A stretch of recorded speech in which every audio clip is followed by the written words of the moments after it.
The Force is light and full of shadows.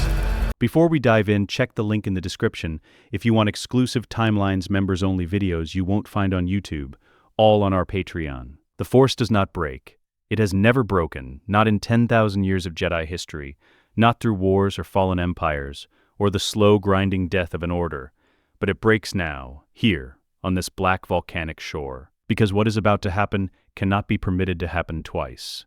Anakin's hand is already raised. Padmé's throat works against an invisible grip, her boots scraping for purchase on the durasteel ramp, her eyes wide with a betrayal too large to speak. Behind her, frozen at the top of the gantry, Obi-Wan watches the thing he loved most in the galaxy choke the life from the thing he loved second most, and does not move, cannot move.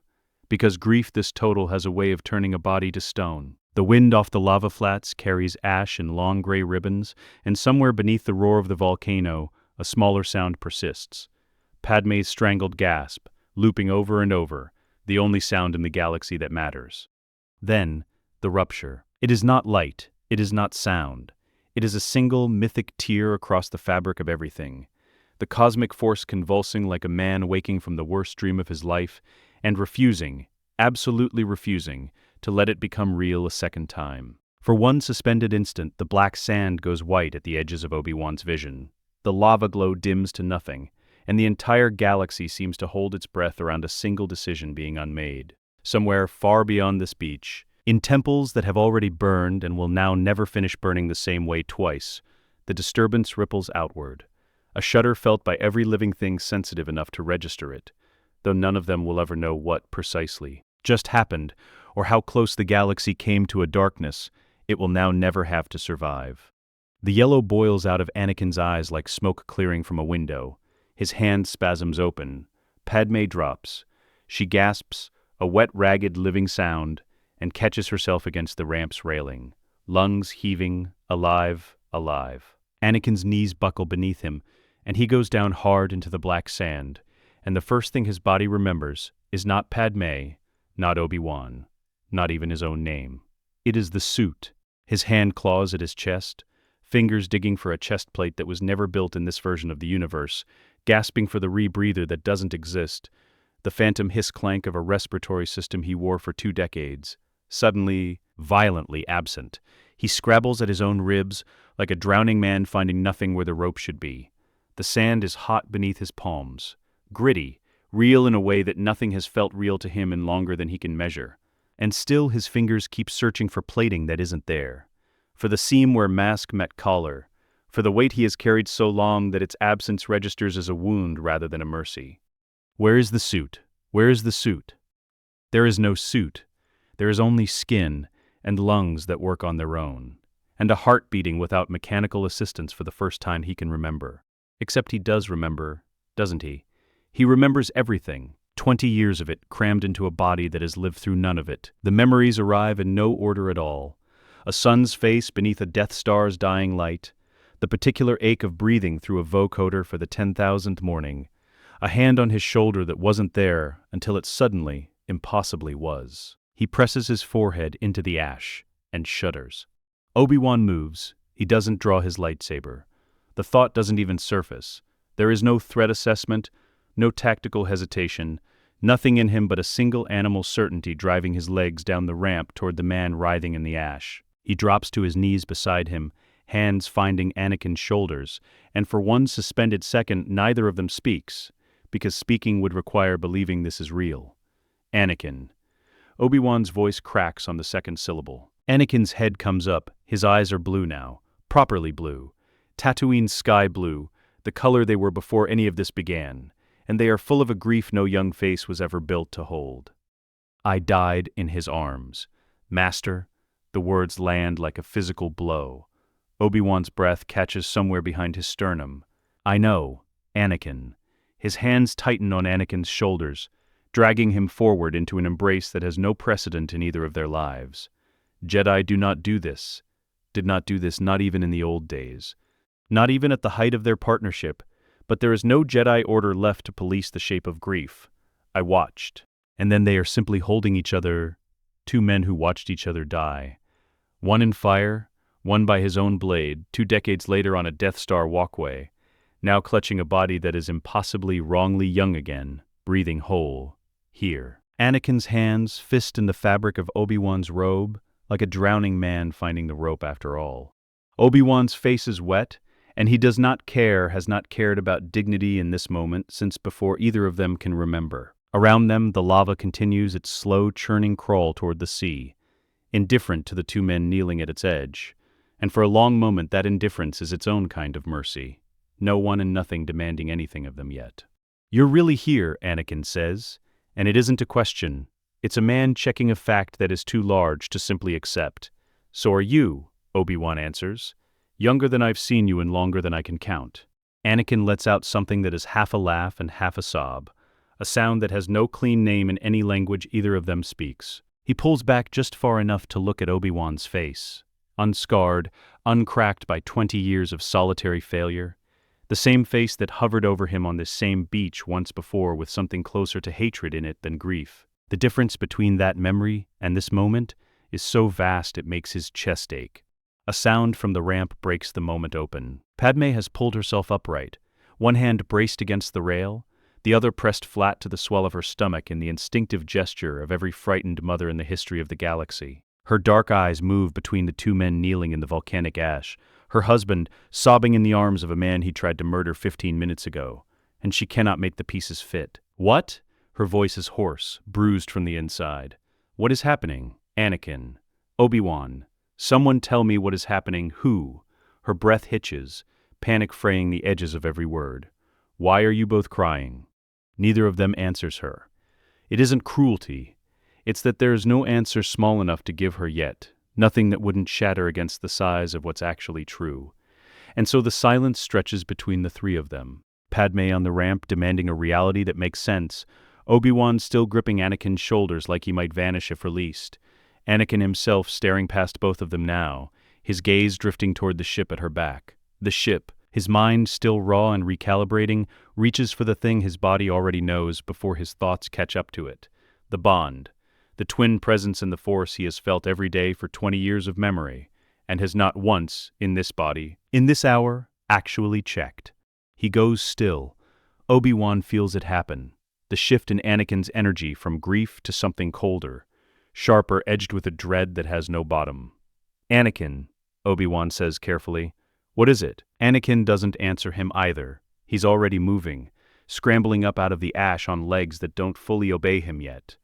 Eyes locked on Padme's stomach, on the life, the lives, he has not thought of once since the rupture tore through him.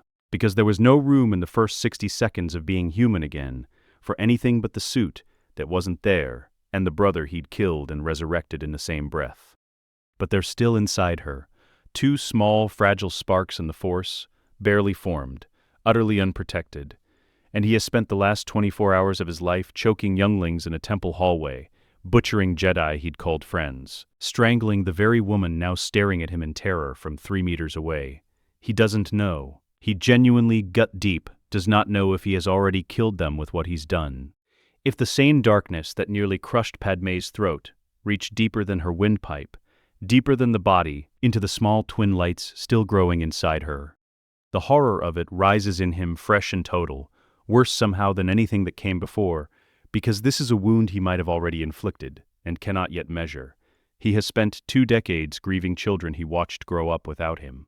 The thought that he might have ended them before they ever had the chance to be born is a different category of horror entirely, one with no precedent in either life he has lived. "The babies," he says, and his voice breaks on the word. "Padme, the babies." Padme doesn't flinch away from him. That, more than anything, is what breaks something loose in Anakin's chest. That after everything, after his hand around her throat, 30 seconds of real time ago, she lets him close the distance between them, instead of retreating up the ramp toward the ship's interior. He moves slow, deliberate, hands open at his sides the way he hasn't had to think about moving in 20 years of memory, and sinks to his knees in front of her. "Let me," he says. "Please." She studies him for a long moment, searching his face for the thing that tried to kill her, finding instead a stranger wearing grief like a second skin. Then she nods and lowers herself carefully onto the edge of a supply crate, one hand still pressed to her stomach. Obi-Wan moves them inside before either of them can fully process the next step, ushers them off the open landing platform into the relative shelter of the ship's boarding alcove. Walls of dull transport-grade plating cutting the wind, and the orange wash of distant lava light down to something almost private. He stations himself at the threshold, half-turned toward the dark beyond it, giving them the illusion of being alone, without actually leaving them unwatched. His hand rests on his lightsaber's hilt out of old habit rather than expectation, eyes tracking the empty platform, the distant churn of magma against rock, the absence of any other presence in the Force for kilometers in every direction. For now, at least, they are alone with whatever this is. Anakin takes Padmé's hands in his. He closes his eyes, reaches, not for the dark techniques he spent 2 decades perfecting, the chokeholds and the crushing grip and the slow suffocating control of another body from across a room, but for something older, gentler, a living Force technique he learned as a Padawan and forgot he ever knew until this exact moment of need. Warmth spreads from his palms into hers, threading up through her wrists, settling somewhere behind her ribs. Her breathing slows, the frantic stutter of her heartbeat, audible to him now in a way it never used to be, a skill burned into him by years of choking the life out of people and learning exactly what a heart sounds like when it's failing, eases into something steadier. And beneath that, fainter, 2 small sparks of life in the Force stop flickering with distress and settle into a quiet, steady rhythm. Relief moves through him like something physical, a held breath finally released. They're alive, untouched. Whatever damage the dark side did in him, it didn't reach them. He keeps his eyes closed a moment longer than necessary, simply listening to that small, steady rhythm, memorizing it the way a man memorizes the sound of rain after a long drought. "They're all right," he says. His voice shakes on the last word. "Padmé, I can feel them, they're fine." Her free hand comes up to cover her mouth. For a moment she says nothing at all, just breathes, the warmth still moving through her like sunlight through water. Then, "Anakin, what happened to you?" It isn't gentle. It isn't an accusation either. It's a question asked by a woman who watched her husband try to kill her an hour ago, and now feels something in him she has no name for. Something old, and tired, and far too heavy for the young face holding her hands. He doesn't soften it. He owes her that much, if nothing else. "Palpatine is a Sith Lord," he says. "He has been for longer than either of us has been alive. He orchestrated the war, both sides of it, to destroy the Jedi and seize total power. I helped him." His jaw works. "I helped him because I was afraid of losing you. He told me he could save you from dying in childbirth the way I dreamed it. And I believed him because I wanted to believe him, and I let that fear become an excuse for things I can never undo." "What things?" Her voice is barely a whisper now. "I went to the temple." He makes himself say it plainly, without the shelter of euphemism. "I killed the younglings there. Children. Padmé. I told myself it was necessary, that Palpatine's vision of order required it. And somewhere in the last hour I became a man who could believe that." His hands tightened fractionally around hers. "I murdered Jedi I called brothers and sisters for a decade. I would have killed Obi-Wan on this beach, if the Force itself hadn't intervened. I was choking you to death because you wanted me to stop, and stopping was no longer something I knew how to do." Padmé recoils. It's small, a flinch of the shoulders, a half-inch retreat that nonetheless lands in Anakin like a blade between the ribs, because it confirms the thing he already knew and dreaded, that this confession should cost him her, should cost him everything, and he has no right to expect otherwise. But she doesn't pull her hands free. She stares at him instead, really looks, the way she used to look at him on Naboo a lifetime and 20 years ago, parsing something underneath the words, and what she finds isn't a monster's justification. It's grief. Old grief, weathered grief, the kind that settles into the lines of a much older face, except his face is unlined and young and should not be capable of carrying it. "You're not telling me this like a man who did it an hour ago," she says slowly. "No. You're telling me like a man who's carried it for years." His throat works. "Something happened to me, Padmé. I don't fully understand it myself. But I am not the man who choked you tonight. I lived a long time as something far worse than that man. And I died learning how much I hated what I'd become. And somehow the Force has put me back here, in this body, with all of it still in me." He looks at her with an honesty that costs him everything he has left. "I am asking you to believe something impossible. I know that. I'm not asking you to forgive what he did. I'm asking you to see that he isn't sitting in front of you anymore. Padmé is quiet for a long moment. The warmth of his force healing is still moving faintly through her, and underneath it, she can feel the wrongness he's describing. Not danger, but weight. An ocean of grief compressed into a young man's eyes that has no business being there. It isn't proof, it isn't evidence a tribunal would accept, but it's true. She can feel that it's true, the way she's always been able to feel true things about him even when he lied to her about everything else.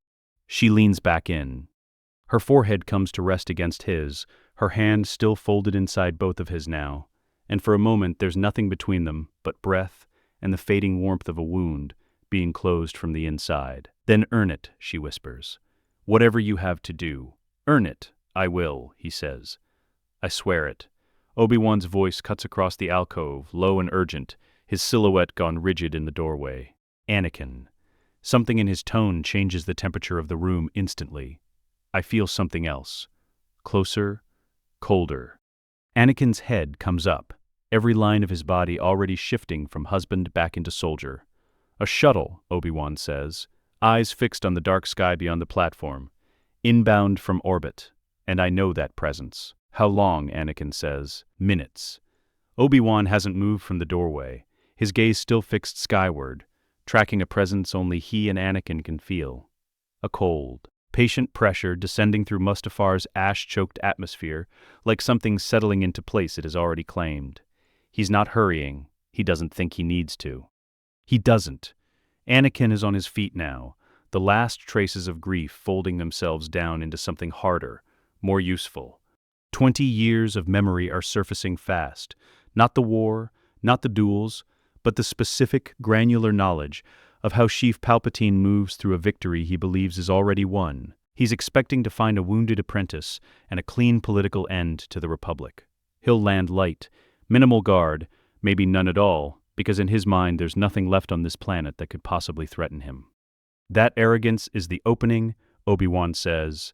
It's the only opening we'll ever get. Anakin turns to him, and for a moment, the two of them are simply staring at each other across the alcove. Not master and student anymore, not entirely, but two men who have fought a war together across 2 different lifetimes and recognize the shape of a plan forming in each other's eyes before either says it aloud. He lands on this platform. There's a gantry connecting it to the command center, narrow, exposed, no room for him to bring backup he doesn't already have. If we let him walk that gantry alone, believing he's walking toward a loyal apprentice, we choose the ground, not him. And if he brings the royal guard, he won't. Not for this. Anakin's voice carries a certainty that isn't bravado. It's the flat, lived-in knowledge of a man who watched this exact pattern of behavior play out for 2 decades. He wants this moment for himself. The fall of the Jedi, the birth of his empire, his apprentice kneeling at his feet. He won't share that with witnesses. He'll come alone, or close enough to it that it doesn't matter. Obi-Wan's eyes narrow, turning the shape of the plan over once more, looking for the seam in it the way he's looked for seams in 100 battle plans before. He'll sense me the moment I ignite my blade, possibly before. Then you don't ignite it until he's committed. Anakin is already moving toward the command center's threshold, scanning the layout with the specific, mapped familiarity of a man who once burned this exact corridor into his memory under far worse circumstances. There's an alcove behind the holotable, deep enough to mask a presence if you keep your signature small and your breathing slow. I'll hold his attention. You hold the angle. The moment he commits to me, you commit to him. That's a thin margin, Anakin. It's the same margin I survived on for 20 years. Anakin's gaze doesn't waver.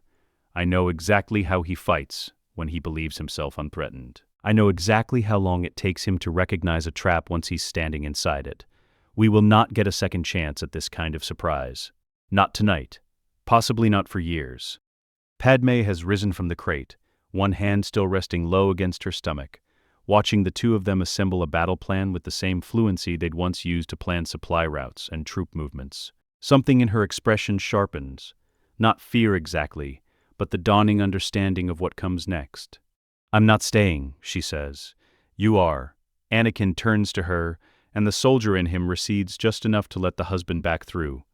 Padmé, he cannot see you here. If he so much as suspects you're alive, suspects anything has changed, the entire plan collapses before it starts. He has to believe nothing is different. He has to believe I'm exactly what I was 3 hours ago. And if he kills you, he won't get the chance. Obi-Wan's voice, quiet and certain, from the doorway. He doesn't know I'm here at all. Padmé's jaw tightens, but she doesn't argue further, not because she's been overruled, but because she understands with the same political instinct that has carried her through a decade of war, that this is the only version of the plan that survives contact with Palpatine's expectations. She looks to the second ship docked at the platform's far edge, the one that will carry her toward Polis Massa, and whatever medical care the Outer Rim can offer a woman who nearly died an hour ago carrying twins. Anakin crosses to her. There's no time for the speech. Either of them might have wanted no room in the minutes they have left for anything but the truth, compressed down to its smallest form. He places his hand flat against her stomach. He doesn't speak. He doesn't need to. The gesture says everything that matters. A promise made in silence to 2 small lives he nearly extinguished, and has sworn, in the space of an hour, to spend the rest of however long he has earning the right to know. Padmé covers his hand with hers. "Come back to me," she says. "Not as him. As you." "I will." She holds his gaze a moment longer, then turns and walks toward the second ship, 3PO's anxious chatter, already audible from somewhere within it. R2's low whistle of confused distress trailing after her like a question no one has time to answer. Anakin watches until the ramp seals behind her, until the engines cycle up and the ship lifts clear of the platform and banks east, away from Mustafar's burning horizon, carrying the only family he has left towards safety he cannot personally guarantee. The wind off the lava fields tugs at his robes as the ship's running lights shrink to nothing against the smoke. And for one held breath, he allows himself to feel the full weight of what he's just done. Sent his family into the dark alone, on the strength of a plan that hinges on an old man's arrogance. Then he turns back to the command center, and something in his posture changes. Obi-Wan feels it before he sees it. The shift from husband, from grieving man, into the specific, terrible stillness of a mask being rebuilt piece by piece. Anakin's shoulders square, his chin lowers fractionally. The blue of his eyes doesn't change, but something behind them goes flat, controlled, performance-ready in a way that has nothing to do with deception for its own sake, and everything to do with 20 years of practiced survival. "He'll expect to find me on my knees," Anakin says, voice already shifting register, already finding the broken cadence of a man freshly maimed and freshly loyal, burned, desperate, grateful. "Can you hold it?" "I held worse for longer. There's no self-pity in the line, only fact. I wore a mask for 2 decades, Obi-Wan. This is nothing." He moves into the command center and lowers himself to the floor near the viewing windows, where the lava flows beyond cast everything in shifting orange light, arranging his body into the posture of a broken man waiting for his master's mercy. He lets his shoulders curl forward, lets his breathing catch in the particular hitching rhythm of a man still raw from grief, and somewhere beneath the performance the genuine ache of the last hour bleeds through anyway. Because some of what he's about to show Palpatine isn't manufactured at all. Obi-Wan melts into the shadow of an equipment alcove behind the holotable lightsaber, drawn but unlit, breathing slow and controlled. Every Jedi instinct he has screaming at the wrongness of hiding rather than confronting. And overriding it anyway, because the plan only works if Palpatine never sees him coming. He presses his back against cold metal and reaches for the deep stillness Qui-Gon once taught him. The trick of folding a presence down so small in the Force that even a trained eye might mistake it for static. Outside, beyond the transparistile, a shuttle's running lights cut low across the volcanic horizon, descending toward the landing platform with the unhurried confidence of a man who believes the galaxy is already his. Anakin bows his head, and inside the stillness of that performance, something colder and infinitely more patient than fear settles into place. Palpatine is walking into a trap he'd built for himself 20 years ago, without ever knowing it. And for the first time since the rupture tore him loose from one life and dropped him back into another, Anakin Skywalker is not the one being controlled in this room.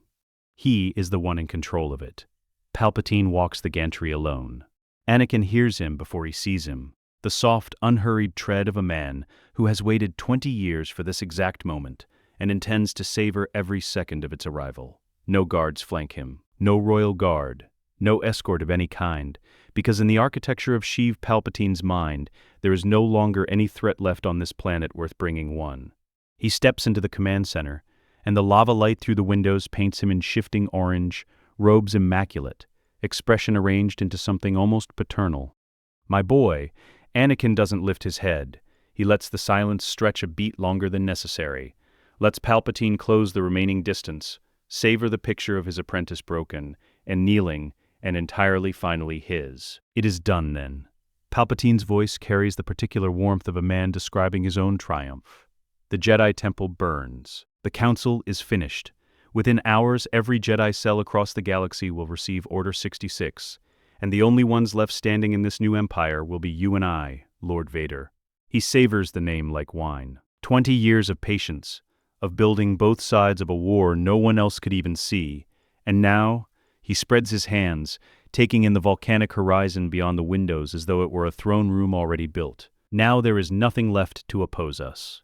There's nothing left of the Republic, Anakin says, voice still pitched low, still broken in performance.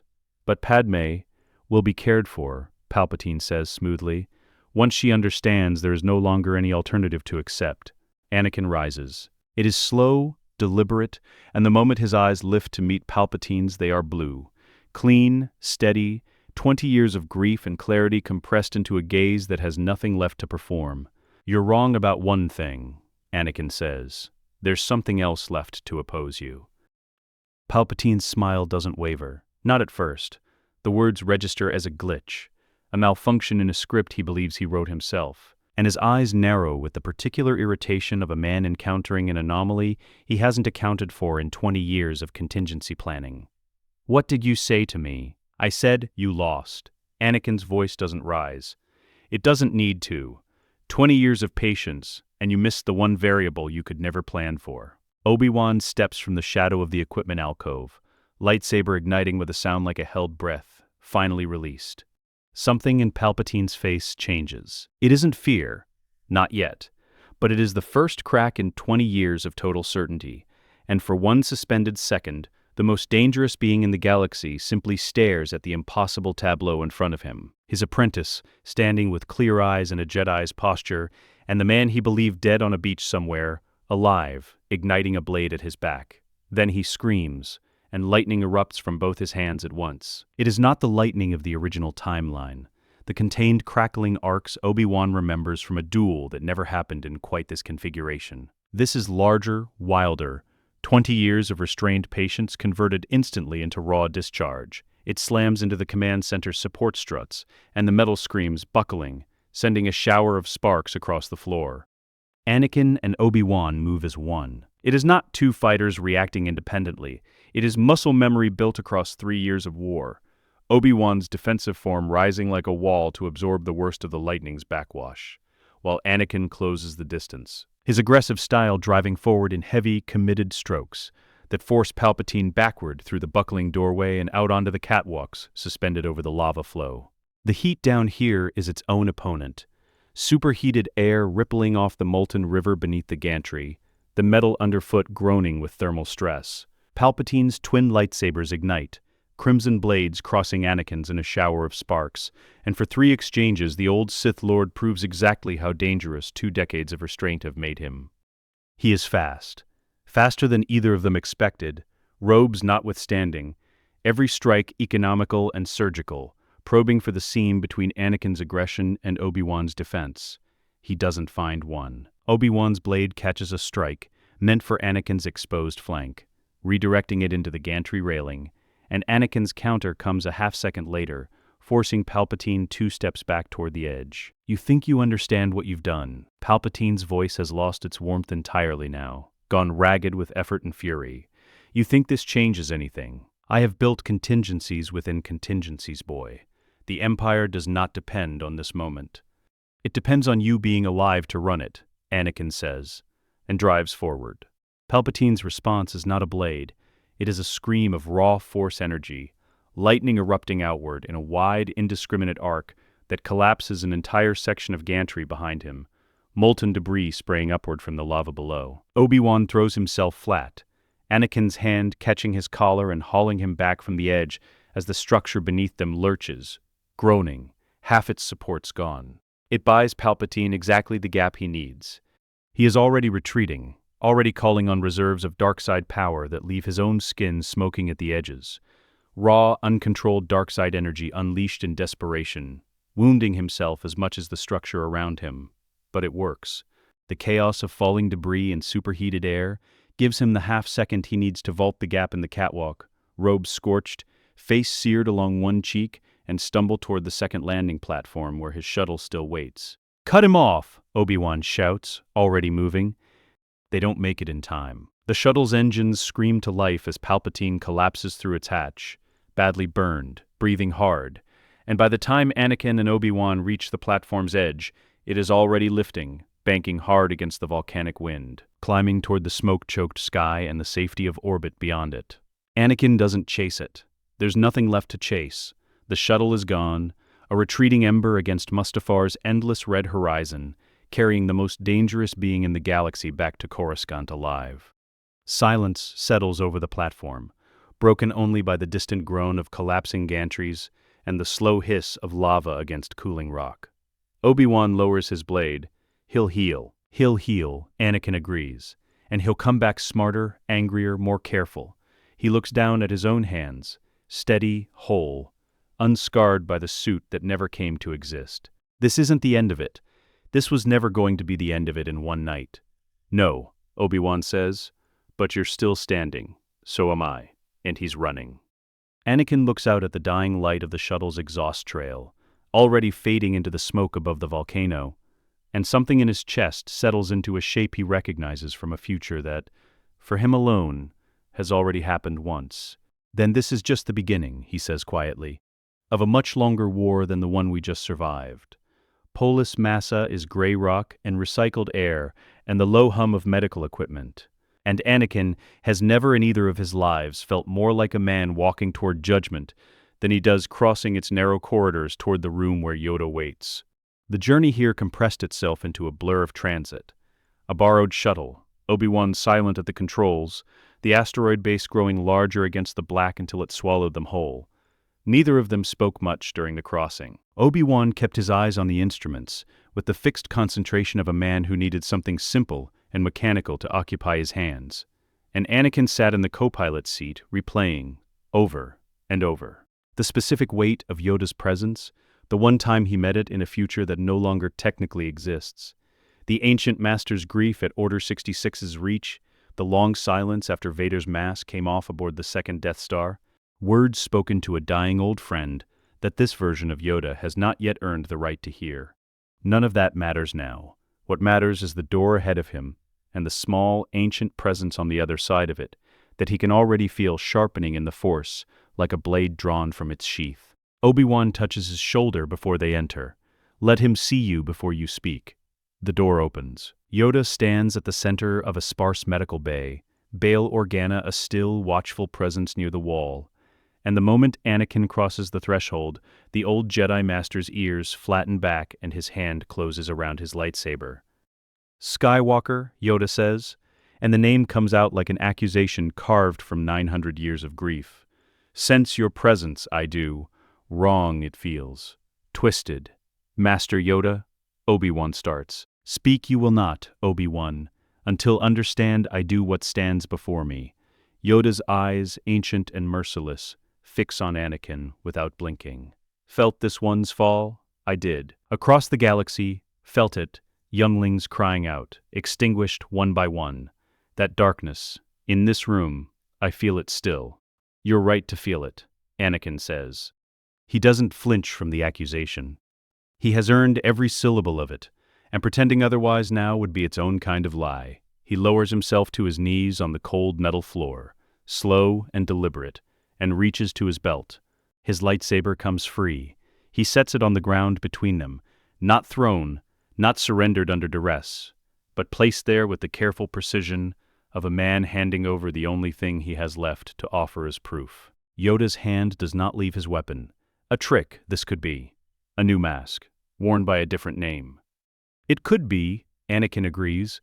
"I wouldn't believe me either." Something in the flatness of that answer makes Yoda go still. "Don't ask me to explain what happened on that beach," Anakin continues, voice steady despite the weight pressing down on every word. I don't fully understand it myself.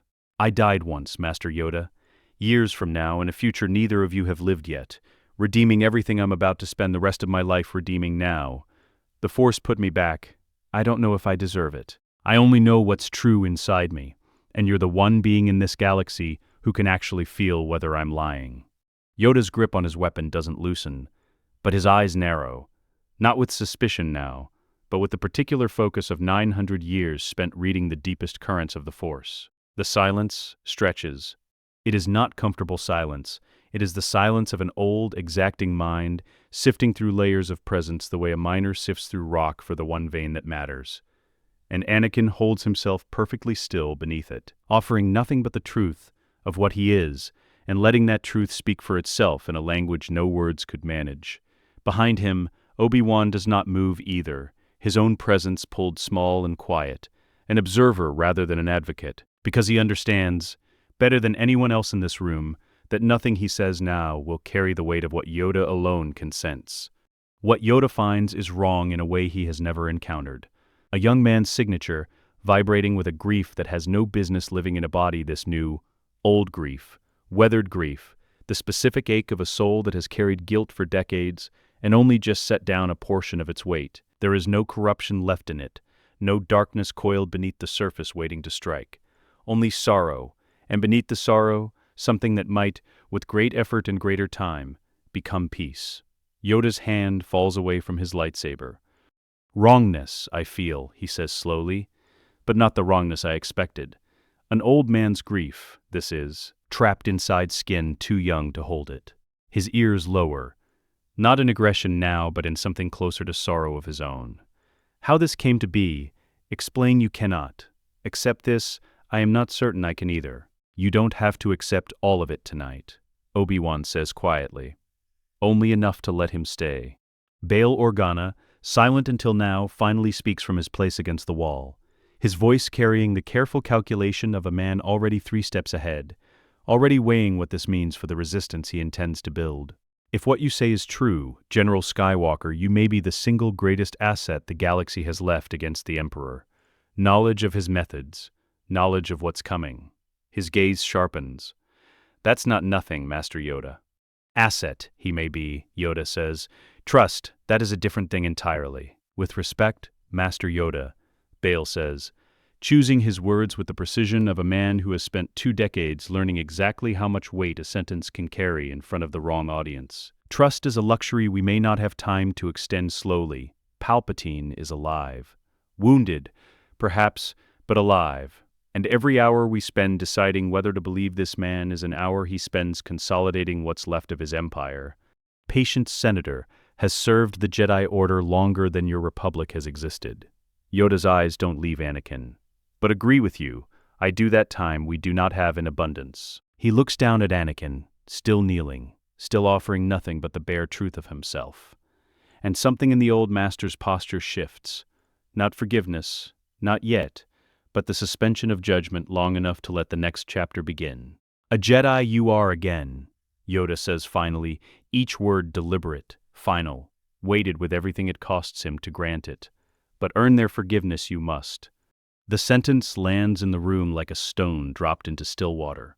Anakin doesn't move for a long moment. There is no relief in his face, no triumph, only the quiet acknowledgement of a man being handed not absolution, but a road. A long one, possibly longer than the life he's already lived once. I understand, he says. Understand you do not. Not yet. Yoda's eyes hold his, ancient and unflinching. Easy forgiveness is not. Earned it must be in years, in deeds, in the slow rebuilding of what your hand tore down. Begin you have. Finish you have not. Anakin reaches down and retrieves his lightsaber from the floor, weighing it once in his palm before clipping it back to his belt. Not as a man reclaiming a weapon, but as a man accepting the terms of a debt he intends to spend the rest of his life repaying. Yoda watches the gesture without comment, and Bail Organa lets out a breath he hadn't realized he was holding. The practiced stillness of a senator giving way, briefly, to something more human. One thing more, ask of you I will, Yoda says before either of them can move toward the door. Speak of the future you remember. You must, in time. Not all of it tonight, but enough eventually, that prepared we can be for what is coming. His eyes hold a weight that has nothing to do with judgment now, only the practical urgency of an old soldier assembling whatever defenses he can against a war that has already proven, once, how badly it can be lost. A burden this knowledge is. Carry it alone, you should not have to. I won't, Anakin says. Not anymore. The twins are born in the gray quiet of Polis Mass's medical bay, and for one held breath, the war forgets to exist. Luke comes first, small and furious, his cry filling the sterile room with something fierce and alive. Leia follows moments later, quieter, her dark eyes opening almost immediately, as though she's already taking stock of the world she's arrived in. Padme, exhausted and radiant, holds them both against her chest, and Anakin stands at the edge of the bed, not quite believing his hands are allowed to be this gentle. He takes them once, Luke first, weight settling into the crook of his arm, with a trust that undoes something in his chest he thought had calcified years ago in another life. The medical droids hum quietly in the corner, indifferent to the magnitude of what they've just attended, and beyond the viewport the slow wheel of asteroids drifts past in total silence. The galaxy continuing on exactly as it always has, even as everything inside this small gray room has changed forever. Then Leia, her small fist closing around his finger, with a grip that feels absurdly like a promise. I don't want to leave them, he says quietly. I know. Padme's hand finds his. But you have to. It isn't a question, and it isn't an accusation. It's permission given by a woman who understands exactly what she's asking and exactly what it costs. I can't be their father yet, Anakin says, and the words taste like ash even as he speaks them. Not while he's still breathing. Not while Vader's crimes are sitting unpaid in a ledger somewhere with my name on it. If I stay, I bring his war to their cradle. If you go, you give them a galaxy worth growing up in. Padme's eyes are wet but steady. Go, Anakin. Finish it.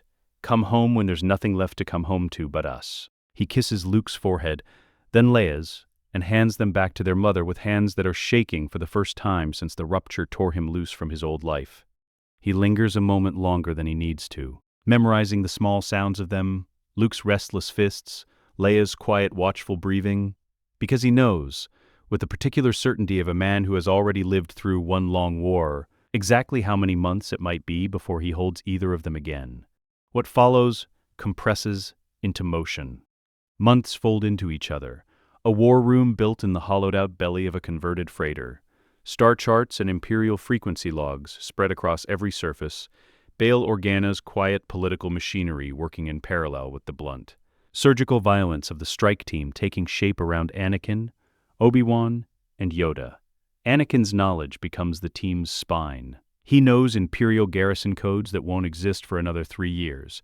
He knows Inquisitor names before they finish their training, knows which bases will anchor the Empire's western expansion before the first foundation is laid. Dual-layer awareness drives every operation now. Outwardly, he briefs the team with the clipped efficiency of a general, while inwardly his mind runs through contingencies and failure points with a coldness that even Obi-Wan finds unsettling to witness up close. There are nights Obi-Wan notices when Anakin sits alone over a star chart long after the others have gone to sleep, tracing routes that haven't been flown yet with the absent, methodical patience of a man rehearsing a future only he remembers. And on those nights, Obi-Wan chooses not to interrupt, because some grief needs solitude more than company. Bail Organa, coordinating the broader political resistance from a half-dozen safe houses scattered across the mid-rim, comes to rely on Anakin's briefings the way a general relies on a scout who has already walked the ground 100 times before. You give me names before my own intelligence network even has files open on them, he says once, half in admiration, half in the particular unease of a politician confronting something he can't fully verify and has chosen to trust anyway. It would unsettle me less if you were occasionally wrong. I will be, eventually, Anakin says. The Force doesn't owe me a perfect map, just a head start. What follows is systematic destruction dressed as ghosts. A supply convoy vanishes outside the mid-rim, its cargo of inhibitor chip hardware never reaching its intended garrison. An Imperial communications relay goes dark for 6 hours. just long enough for 3 Jedi survivors to slip past a cordon that should have caught them. Inquisitors begin to vanish, first one on Toydaria, disarmed and offered a choice between execution and defection, choosing neither immediately, but carrying the question with him. Then another on a listening post in the Outer Rim, spared the same way, left with the same impossible offer. The pattern repeats and accelerates across 3 months, then 6, strikes precise enough to leave no survivors capable of identifying their attackers, timed with a strategic patience that frustrates Imperial intelligence reports flowing back to Coruscant in increasing volume. Whispers begin moving through garrison messes and inquisitorious briefing rooms alike. Something is hunting them, something that knows their movements before they make them, something the Empire cannot explain and increasingly cannot predict. In the war room, Bail Organa starts a quiet file of his own, clippings of Imperial bulletins, half-redacted casualty reports, the slow accumulation of a legend forming in real time around a man most of the galaxy has never seen and could not name even if they had. They begin calling him the Shadow in some quarters. In others, soldiers paint warding sigils above their bunks, half-joke, half-genuine fear, before command manages to stamp it out. In one garrison, a young officer is disciplined for whispering that the ghosts are real, that something out in the dark has learned to hunt Inquisitors the way Inquisitors once hunted Jedi. Yoda watches it all unfold with a wariness that never fully softens, even as the results speak for themselves. Power, you wield with precision, he observes one evening, watching Anakin study star charts by lamplight long after the others have retired. But precision alone, redemption does not make. I know what I'm doing, Master Yoda. Know what you are doing, I do not doubt. Yoda's eyes hold a weight that has nothing to do with the war room around them. Know why you are doing it. That I watch for still. Anakin doesn't answer immediately. The truth is layered, harder to voice than the tactical certainty he projects to the rest of the team. That some part of this campaign is atonement, methodical and bloody, a debt paid, one Imperial asset at a time. But another part of him recognizes the old hunger, underneath the discipline, the same drive that once made Vader so effective a weapon in service of the wrong cause. Entirely. The difference now is restraint. The difference now is purpose chosen rather than purpose imposed. I'm doing it so my children grow up in a galaxy that doesn't need men like the one I used to be, he says finally. Yoda studies him a moment longer, then nods once, slow and unconvinced and willing, for tonight to let the answer stand.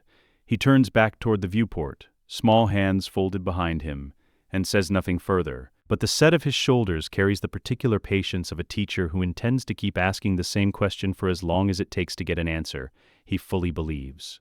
Camino reigns the way it has reigned for 10,000 years, endless, gray, indifferent to the men it manufactured beneath its surface. Anakin stands at the edge of a maintenance gantry overlooking the cloning facility's lower decks, water sluicing off the transperisteel dome above him, and feels the weight of what he's about to do settle into his chest like ballast. Below, rows of barracks stretch out into the gloom, each one home to men grown rather than born. Men whose entire lives have been engineered toward a single act of betrayal. Most of them don't even know is coming. Every clone trooper still serving carries a chip in his brainstem, he says quietly, eyes fixed on the rows of barracks visible far below. Designed to override everything they are the moment the right broadcast code goes out. They didn't choose Order 66. It was chosen for them, years before any of us understood what we were looking at. Including Rex, Obi-Wan says. Including Rex, Anakin's jaw tightens. He's stationed here for retraining rotation. The chips were never built to be disabled remotely. Every removal anyone's managed has meant a blade and a steady hand. I've spent 2 decades of memory studying the hardware no one else will see, built for another 3 years. If I can reach the central broadcast array and engineer an override signal before Imperial Command notices we're in the building, we don't just save one man's life, we save an army's worth of free will in a single transmission. Beside him, Yoda's ears twitch at the sound of distant thunder rolling somewhere above the dome, and his small hand tightens around his cane. Risk this carries. Discovered we could be. Before the signal completes. We will be, Anakin says. The question is only when. We need every minute we can steal before that happens. The infiltration moves fast and clean. 3 figures threading through service corridors built for droids rather than men. Yoda's small frame proving an unexpected asset in tunnels too narrow for the others to navigate at full speed. Anakin's knowledge of the facility's layout, drawn from a future none of them have lived yet, cuts hours off a route that should have taken half the night. He moves through it with the strange, dislocated familiarity of a man walking through a building he toured once, decades from now, under entirely different circumstances, every junction half remembered, every maintenance hatch a piece of a map he never expected to need again. They're 40 meters from the broadcast array when the complication arrives. A security officer rounds the corridor ahead of them, datapad in hand, mid-conversation with someone over comm, and stops dead at the sight of 3 armed intruders standing where no one should be standing. His hand goes for his sidearm. Obi-Wan is faster, closing the distance in 2 strides, and pressing a gloved hand to the man's temple, a precise application of force suggestion that drops him into unconsciousness before the alarm can leave his throat. They drag him into a maintenance alcove and keep moving, pulses elevated, the margin for error narrowing with every step. Anakin checks the man's datapad before they leave him, a routine patrol log, nothing flagged, nothing urgent enough to be missed for at least another hour. It buys them time they badly need. The second complication is worse. A loyalist clone patrol unit, 4 troopers, full kit, weapons raised, rounds the next junction and very nearly opens fire before their sergeant's voice cracks through the comm, ordering a hold for visual confirmation. Anakin recognizes the voice even through the helmet's vocoder distortion, a name surfacing from 20 years of memory he spent the better part of a year trying not to lean on too heavily. "Stand down," Anakin says, stepping forward, hands visible, voice carrying an authority the years have taught him how to wear, without performance.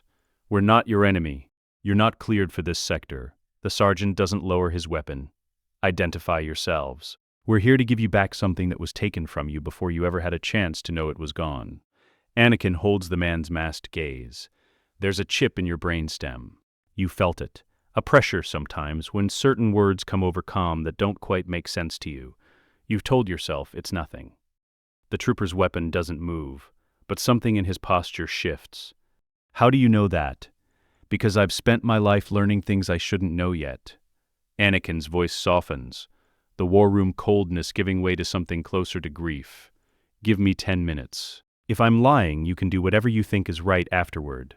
But if I'm telling the truth, you deserve the chance to choose what kind of soldier you want to be." The silence stretches long enough that Obi-Wan's hand drifts, instinctively, toward his weapon. Behind the sergeant, the other 3 troopers exchanged glances, visible only in the subtle tilt of their helmets, the kind of wordless communication men learn after years of fighting shoulder to shoulder in armor that hides every other signal. Then the sergeant lowers his rifle. 10 minutes, he says. They reach the broadcast array with 6 minutes to spare, Anakin's hands moving across the console with the fluency of a man who has studied this exact hardware architecture in a future he alone remembers.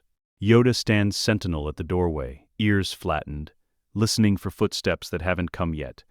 Obi-Wan watches the chronometer with the particular tension of a man counting down to a moment he cannot fully prepare for. The patrol sergeant lingers near the threshold as well, rifle lowered but not holstered, watching Anakin's hands move across the console with an expression no one can read behind his helmet.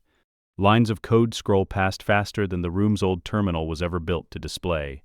Anakin's fingers chasing a signal architecture he last touched, will have touched, the tenses blur uselessly in his own head. Under entirely different circumstances, in a war room aboard a ship that doesn't exist yet, briefing officers who haven't been born. He forces the thought down and keeps working. Frequency locked, Anakin says, transmitting in 3, 2. The broadcast goes out silent and invisible, a signal threading through the facility's internal network, and out across every receiver tuned to the Grand Army's command frequency.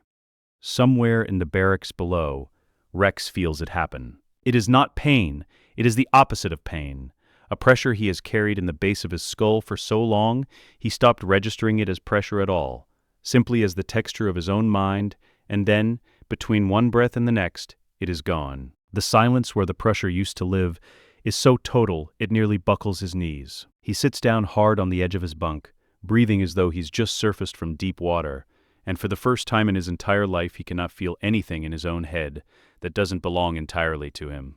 Around the facility, the effect ripples outward in real time. Troopers pause mid-stride. Conversations falter.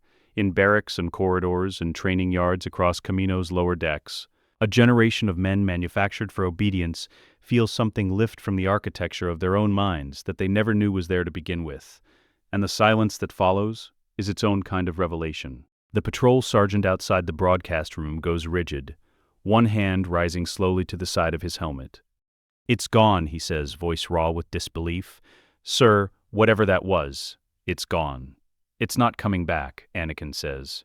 He powers down the console and steps back from it, and for a moment the weight of what just happened seems to settle over the room all at once. Not triumph, not yet, but the particular hush that follows an act too large to immediately understand the size of. Yoda's ears lift fractionally from the doorway, and even Obi-Wan, who has watched Anakin engineer victories that shouldn't have been possible for months now, finds himself simply standing still, letting the silence of the deactivated broadcast settle into something like reverence. Rex finds them 20 minutes later, helmet under one arm, eyes red-rimmed in a way no amount of military discipline can quite disguise. He stops in front of Anakin and simply looks at him for a long moment, parsing the strange wrongness of a general he served for years, standing in front of him with clear blue eyes and none of the darkness Rex remembers from the final transmission that nearly ended his life on Utapau. "General," Rex's voice is unsteady, "what did you just do to us?" "Gave you back something that was stolen before you were old enough to know you owned it." Anakin meets his old friend's gaze, the weight of everything unsaid between them sitting heavy in the recycled air. "I'm sorry it took this long, Rex." Rex doesn't answer immediately. He looks down at the helmet in his hands, the helmet of an army that nearly ended the galaxy on command, now an army with nothing left compelling it but its own conscience, and something settles in his face that might, eventually, become forgiveness. "What happens now?" he says. "Now," Anakin says, "the Grand Army finds out it has a choice, and the Empire finds out exactly how much it's about to lose." Behind them, across the facility, the first wave of clone units are already breaking formation, removing helmets, looking at each other with the dawning vertiginous freedom of men, discovering for the first time in their manufactured lives that the war they're fighting is finally, entirely, their own to choose. It will take Imperial Command another 6 hours to realize what has happened on Kamino, and by then the news has already begun spreading along channels no Imperial cordon was ever built, to intercept, clone to clone, garrison to garrison, the specific electric rumor of a thing none of them quite have words for yet, that somewhere out in the dark, someone has found a way to give them back the one freedom they were engineered to never know they'd lost. Not every garrison will believe it tonight. Not every trooper who hears the rumor will live long enough to test whether it's true. But the rumor moves anyway, faster than any Imperial broadcast can chase it down. And Anakin, watching the freed troopers below shed their helmets one by one in the rain-streaked dusk of Kamino's lower decks, understands, with the particular clarity of a man who has already lived through one version of this war, that some victories don't announce themselves with fanfare. They simply spread, quietly, person to person, until one day the thing that used to be unthinkable is simply true. 3 years have reshaped the galaxy into something the Empire never accounted for. The freed clone legions form the rebellion's backbone now, veterans of 100 small wars fought in the dark, Rex's name carried with quiet reverence through every garrison that's heard what happened on Kamino, and through every garrison that's since defected, rather than face the same reckoning. Yoda's small fleet of liberated Jedi survivors has grown from 3 to 12, then 24. Scattered cells coordinating through channels Imperial intelligence has spent 3 years failing to crack. And in the mess halls and barracks of every garrison still loyal to the Emperor, there is a name spoken in the particular hush reserved for ghosts. They don't know it's Anakin Skywalker. They know only the pattern. Inquisitors vanishing, listening posts gone dark, supply lines severed with a precision that suggests an intelligence operating 3 steps ahead of every Imperial countermeasure. Some call him the Shadow. Some refuse to call him anything at all, as though naming the thing might summon it. In one garrison on the Outer Rim, a young officer is disciplined for painting a warding sigil above his bunk door, an old superstition, half joke and half genuine fear, that has nonetheless spread to a dozen other posts before command manages to stamp it out. Now, finally, he and Obi-Wan stand at the edge of Coruscant's lower atmosphere, looking down through a transport's viewport at the Imperial Palace rising from the planet's ecumenopolis like a wound that never closed. 3 years, Obi-Wan says quietly. Feels longer. It is longer. Anakin's eyes don't leave the palace's distant spires. For me, it's been a war I've already fought twice now. Obi-Wan glances sideways at him, weighing something he's clearly considered saying for some time. Do you ever wonder what becomes of a man who wins the same war twice? Every day. Anakin doesn't elaborate further, and Obi-Wan doesn't press. There will be time for that conversation if either of them survives what comes next. The assault begins at dawn, Coruscant time, a coordinated strike across a dozen fronts. Freed clone legions breaching the palace's outer perimeter, while rebellion fighters engage the orbital defense grid in a running battle that lights the upper atmosphere with cannon fire. It is the largest, boldest action the rebellion has ever attempted, and every soldier moving through the smoke and chaos of the palace grounds knows it is also, very possibly, the last one they will need. Anakin and Obi-Wan move through it like a single weapon. 3 years of joint operations have refined what was already a formidable partnership during the Clone Wars into something closer to a single coordinated organism. Obi-Wan's defensive form absorbing and redirecting incoming fire, while Anakin's aggressive style clears paths through Royal Guard formations, with brutal, surgical efficiency. There is no hesitation between them now, no remnant of the desperation that marked their duel against Palpatine 3 years earlier. This is confidence built on hundreds of smaller victories, the ease of two men who have long since stopped wondering whether the other will be there when it matters. Royal guards converge on them in the palace's grand entrance hall, force pikes crackling, and the two Jedi cut through the formation with a fluency that draws murmurs of disbelief from the clone troopers advancing behind them. They fight like one man, a young trooper says to Rex, watching from the cover of a shattered pillar. They've had 3 years to get good at it, Rex says, already moving forward into the breach they've cleared. Inquisitorious forces meet them on the palace's second tier. 5 Inquisitors, the Empire's last significant defensive line short of the throne room itself. And for several minutes the corridor becomes a storm of crossed blades and crackling force energy. Anakin doesn't slow. 3 years of knowing exactly which Inquisitors will be recruited and when has let him study their weaknesses long before they ever swore their oaths. And one by one they fall to a combination of precision and foreknowledge no amount of training could have prepared them for. He moves through the corridor reading each opponent's stance a half-second before they commit to it, redirecting blades into walls and floor with the economy of a man closing out a problem he solved years ago and is only now getting around to filing. Obi-Wan takes the last one personally, a brief, efficient exchange ending with the Inquisitor disarmed and unconscious rather than dead. A mercy Anakin notes without comment, understanding exactly what it costs his old master to extend it even now, even here. They press deeper. The palace's upper levels are a maze of marble and shadow, Imperial propaganda murals lining walls that will not survive the week. And with every level cleared, the resistance thins, panic spreading visibly among the remaining defenders, as word filters up that the ghosts the Empire could never explain are no longer hiding in the dark. They are walking, openly, toward the throne room itself. By midday, the palace's defenses have effectively collapsed. What remains is not strategy, but survival.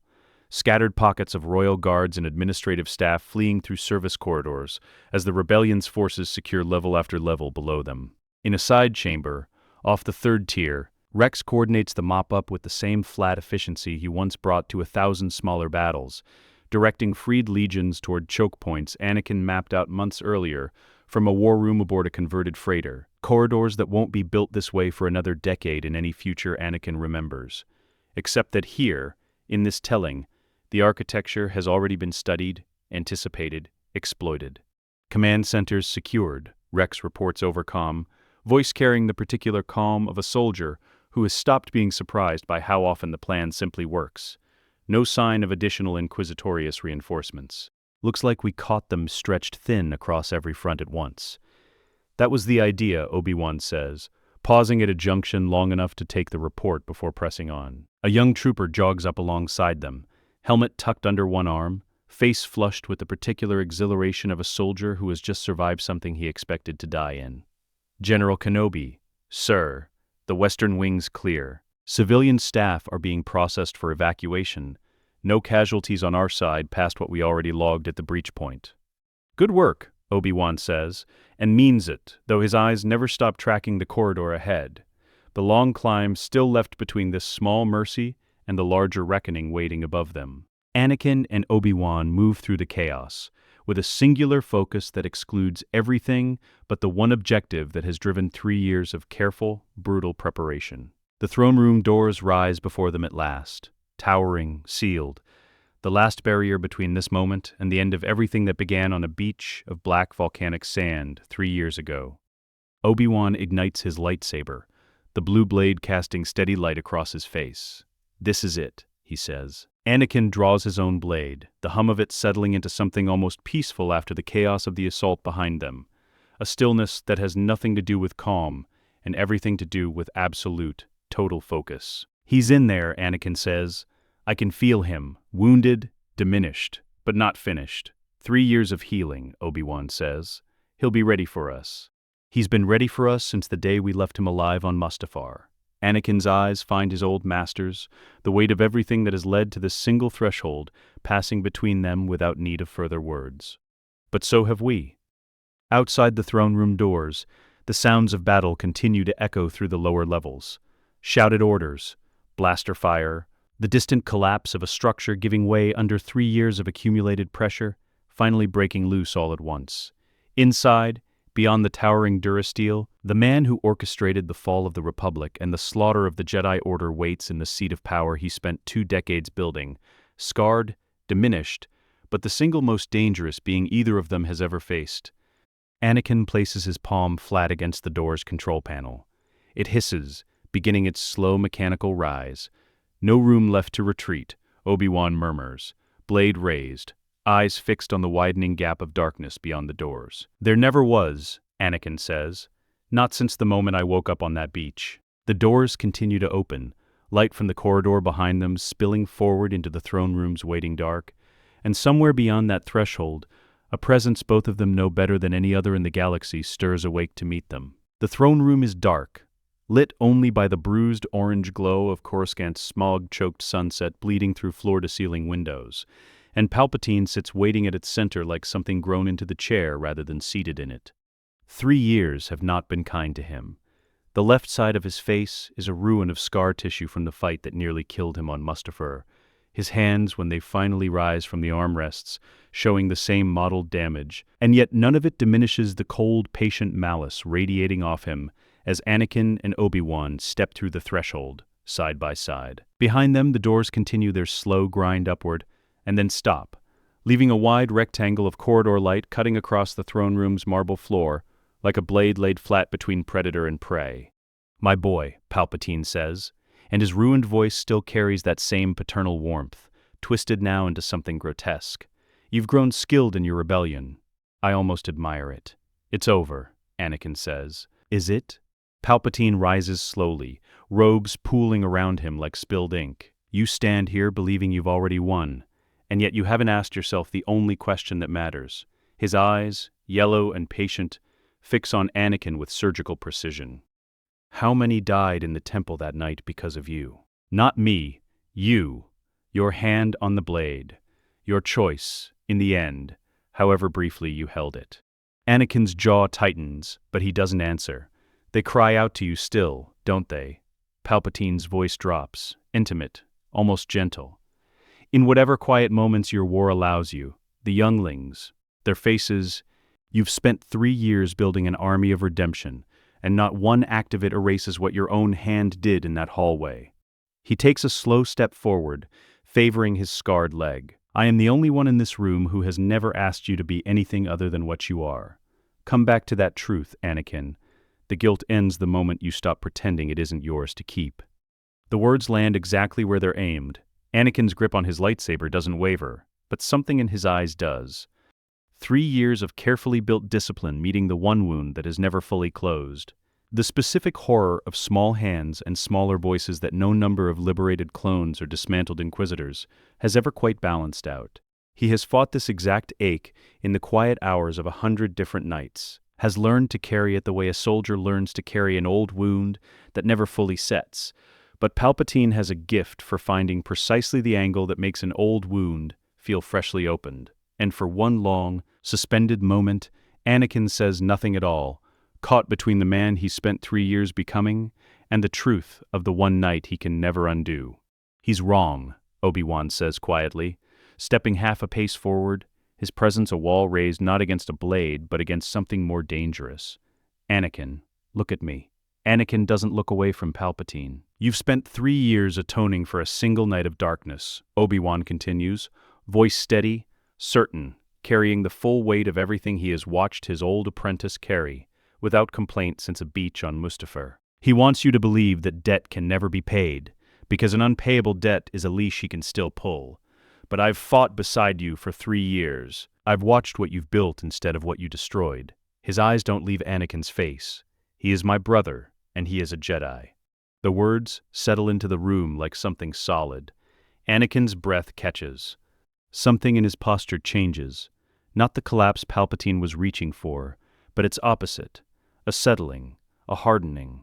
The last unhealed fracture in him finally closing under the simple, unadorned weight of his oldest friend's certainty. He exhales once, slow, and when he lifts his eyes back to Palpatine, they are entirely clear, entirely his own, with nothing left in them for the old man to pull at. You're wrong about something else, Anakin says, and his voice has lost every trace of the hesitation Palpatine spent the last minute carefully cultivating. I didn't come here carrying guilt you can use. I came here having already forgiven myself enough to know exactly what I owe you instead. Palpatine's expression flickers, the first genuine crack in 3 years of patient-scarred composure. Then he screams, and lightning erupts from both ruined hands at once. It is smaller than Mustafar's storm, diminished by 3 years of incomplete healing, but no less vicious for the limitation. Twin arcs of raw, dark energy converging on the space between Anakin and Obi-Wan, with lethal intent. This time, they don't simply absorb it. Anakin's hand rises alongside Obi-Wan's, both of them reaching into the lightning together, a technique built from 3 years of fighting side by side, and a single shared instinct neither needed to verbalize beforehand.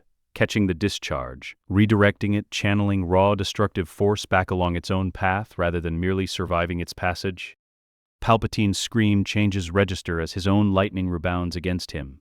He staggers, smoke rising from his already scarred hands, and for a moment, something close to genuine disbelief crosses his ruined face. The particular shock of a man who has spent 20 years counting on being the most dangerous thing in any room he occupies, encountering for the first time 2 opponents who have learned to turn his own weapon back on him without either of them needing to lead. In the half-second of his imbalance, Anakin and Obi-Wan close the distance together, blades rising in a single coordinated motion that owes nothing to individual heroics and everything to 3 years of refusing to let the other carry anything alone. The fight that follows is shorter than Mustafar's and far more decisive. Palpatine's defense, brilliant as it remains, cannot account for 2 blades moving as one mind rather than 2 separate intentions. Every opening he creates against Anakin closing instantly under Obi-Wan's redirection. Every counter he attempts against Obi-Wan meeting Anakin's blade before it can fully form. Twice he attempts the same diagonal feint that broke 100 lesser duelists across 2 decades of secret training. And twice it dies against a defense that has simply seen it coming, because Anakin watched this exact maneuver fail against him once before, in a future only he remembers, and has spent 3 years making certain it would fail again, here, sooner, before it ever has the chance to matter. He is driven back, step by step, toward the long windows and the smog-orange dusk beyond them, his last reserves of dark side power spent and exhausted in a single failed gambit. His robes are scorched at the hem now, one sleeve smoking faintly where his own lightning arced back across his forearm, and the particular, total certainty that has carried him through 20 years of patient scheming finally, visibly, begins to crack. This was never meant to end this way, Palpatine says, voice raw, robbed now of every trace of paternal warmth. I built this empire from nothing. I outlasted the Jedi Order for 1,000 generations. You outlasted them by lying to everyone in this galaxy, including the boy you tried to make into your weapon, Anakin says, and the blow that follows is not rage. It is simple, total finality. That ends here. The end comes quickly. 2 blades cross his guard from opposite angles in the same instant, and Sheev Palpatine, Sith Lord, architect of the Republic's fall, the most dangerous being either of them has ever faced, falls to the marble floor of the throne room he spent 2 decades building for himself, and does not rise again. Silence settles over the room. It is total, complete, the particular silence of a war finally irrevocably ended. No triumphant fanfare, no grand declaration, only the slow fade of Coruscant's dying light through the windows, and 2 men standing over the body of the thing that orchestrated the worst night of both their lives.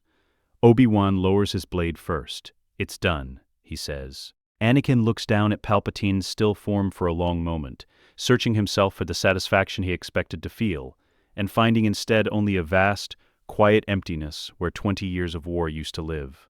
He had imagined this moment more times than he can count, in 2 different lifetimes, and none of those imaginings prepared him for how small the old man looks now, how ordinary, how entirely unworthy of the decades of ruin he caused.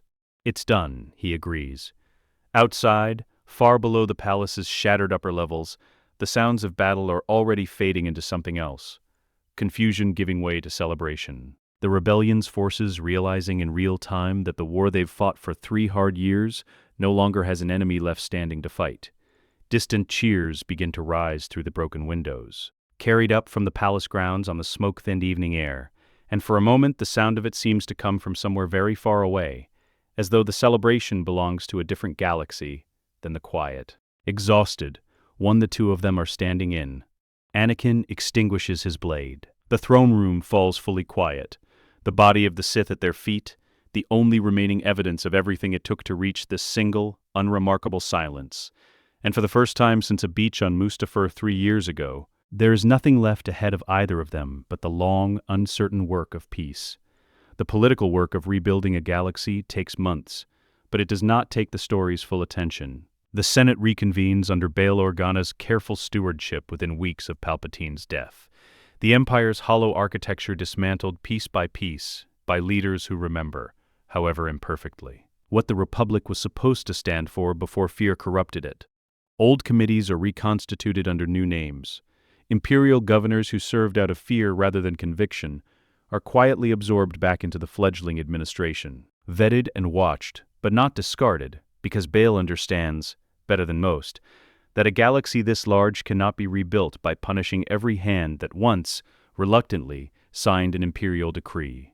Padmé, recovered fully now and sharpened by 3 years of quiet political survival, rises to the chancellorship within the year, not through ambition, but because the galaxy needs precisely the kind of clear-eyed conviction she has never once abandoned, even at her lowest moment on a volcanic shore. Her first address to the reconstituted Senate runs less than 4 minutes, and contains no promises of vengeance, no grand declarations of a new golden age, only a single, quiet line that travels faster across the holonet than anything spoken in that chamber in 20 years, that a republic which forgets how easily it was lost has already begun losing it again. The line draws criticism from some quarters, senators who would rather hear triumph than warning, who want a chancellor who promises certainty rather than vigilance. But it draws something far more valuable from the system's still nursing wounds the Empire left behind. Trust, slow and grudging, built on the specific observation that this is a leader who refuses to pretend the danger has fully passed, simply because the man who caused it is dead. Bale tells her, privately, that it is the single best political instinct he has ever watched her exercise. And she tells him, just as privately, that she learned it the hard way, watching a Senate cheer itself into dictatorship one emergency powers vote at a time. Anakin watches all of it from a careful distance, present but not central, a soldier's instinct still uncertain how to occupy a peace he spent 20 years of memory believing he'd never live to see. He attends the sessions Bale asks him to attend, gives testimony when testimony is needed, and otherwise spends the months in the company of the freed clone legions and the slowly reassembling Jedi survivors, more comfortable in their company than in marble chambers built for arguments rather than war. The Jedi Council that reforms under Yoda's guidance is smaller than the one that fell, built from survivors and new initiates, and a handful of clone veterans who chose, in the years since Camino, to walk a different kind of service. Rex declines an offer to formally join its ranks.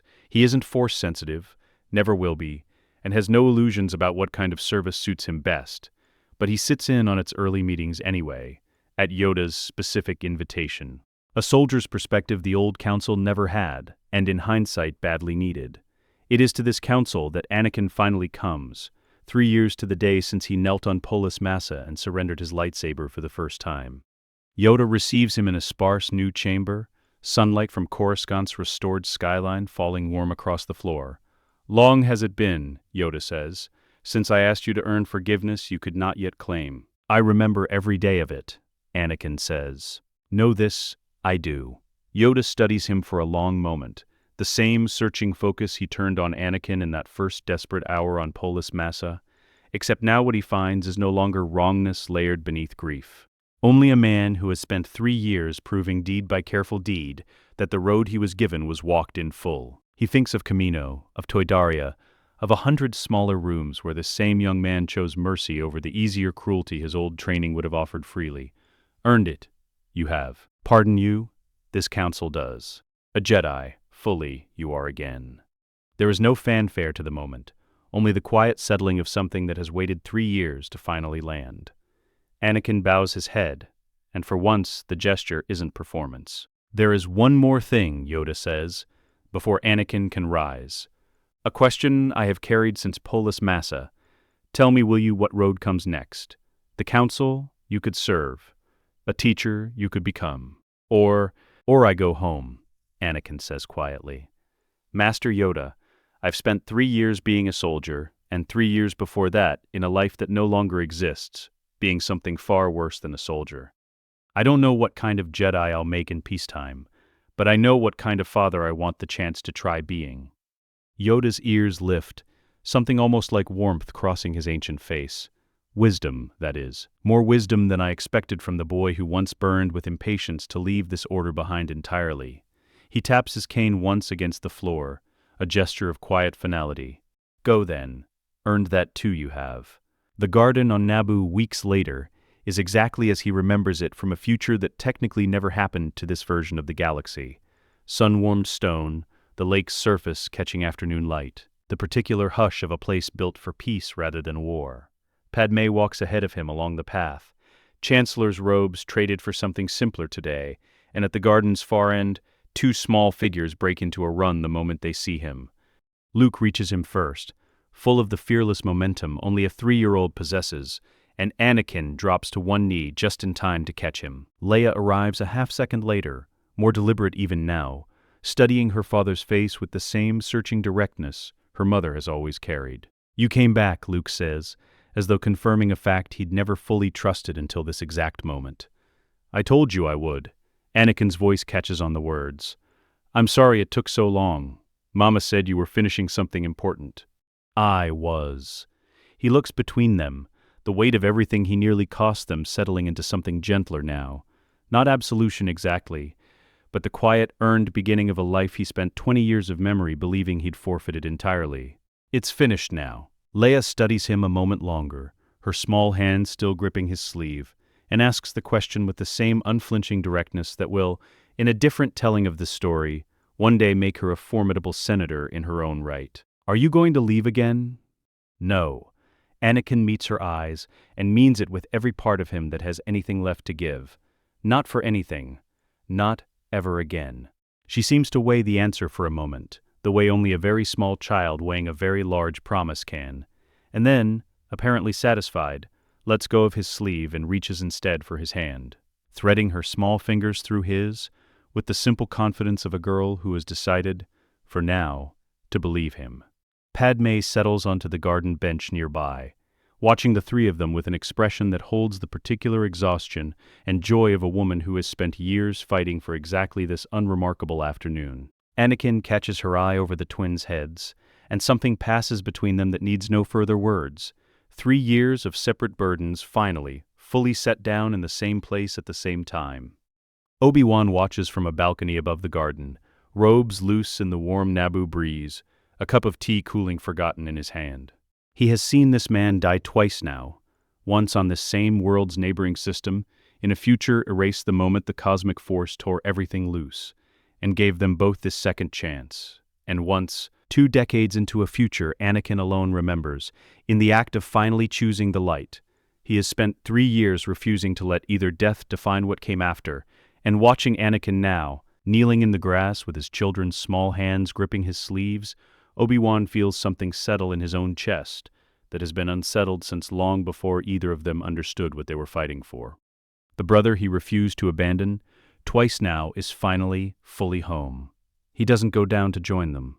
Some moments are not his to occupy, only to witness, and he watches instead with the quiet satisfaction of a man who spent 20 years failing to save someone, and finally, against every reasonable expectation the galaxy offered him, succeeded. He thinks, briefly, of a hut on a desert world that in this telling will never need to exist, of a long exile he will never have to serve, and finds that the absence of that future grieves him less than he might once have expected. There is room, it turns out, for an old man's solitary watch, to be rewritten into something far less lonely than the one he remembers. Later, when the twins have finally exhausted themselves into sleep, and Padme has carried them inside, Anakin climbs the stairs to join Obi-Wan on the balcony, 2 cups of tea in hand, one of them already gone lukewarm from sitting forgotten on the kitchen counter. "You should drink this while it's still good for something," Anakin says, handing it over. "I've had worse company than cold tea," Obi-Wan says, accepting it anyway. He studies Anakin for a moment, the particular searching look of a man checking, one more time, that the piece in front of him is real, and not some fragile thing about to be taken back. How does it feel, being home? Strange. Anakin leans against the railing, looking out at the darkening garden below. I spent 20 years of memory believing I'd burned this kind of life down for good. Some mornings, I still wake up expecting the suit. The sound of it. It takes a few seconds to remember. I don't need to listen for it anymore. And the rest of the mornings? The rest of the mornings I just hear the kids. Anakin's mouth curves. Faint, but genuine. It's a better sound. Obi-Wan doesn't answer right away. He simply stands beside him in the gathering dark. 2 old soldiers who have run out of wars to fight, and lets the silence between them carry the rest of what neither needs to say aloud. Evening settles slowly over Naboo's lake country, the sky shifting through gold and rose toward dusk, and Anakin remains in the garden long after the twins have tired themselves into Padme's lap, simply watching the horizon where 2 suns. Naboo has none, but the old habit of looking for them persists, a Tatooine-born reflex that has never quite left him across either life he's lived, would have set if this were a different world entirely. He thinks of sand, briefly, of the boy he was before any of this began, watching a different sunset, on a different horizon, dreaming of a galaxy far larger than the one a slave child was ever supposed to imagine reaching. He thinks of Vader, and the man who wore that name for 2 decades, before dying in a son's arms aboard a Death Star he can no longer fully picture without an ache of gratitude that it never had to happen this time. And then, gently, he lets both versions of himself settle into the same quiet place, not erased, not forgotten, simply folded into the long, complicated truth of who he has become. Padme's hand finds his in the dimming light. "What are you thinking about?" she asks. "That I spent 20 years believing peace was something other people got to have." He looks at her, at the twins sleeping against her shoulder, at Obi-Wan's distant silhouette still watching from the balcony above them. "I didn't think it was meant for men like me." "It wasn't," she says softly. "You had to build it yourself first." He looks back out at the horizon, the last light fading slow and gold across the lake, and for the first time in either life he has lived, there is nothing ahead of him that needs fighting for. Only this, only the quiet, only the long, ordinary peace of a war finally fully over. Let us know what you'd like to see next. The end.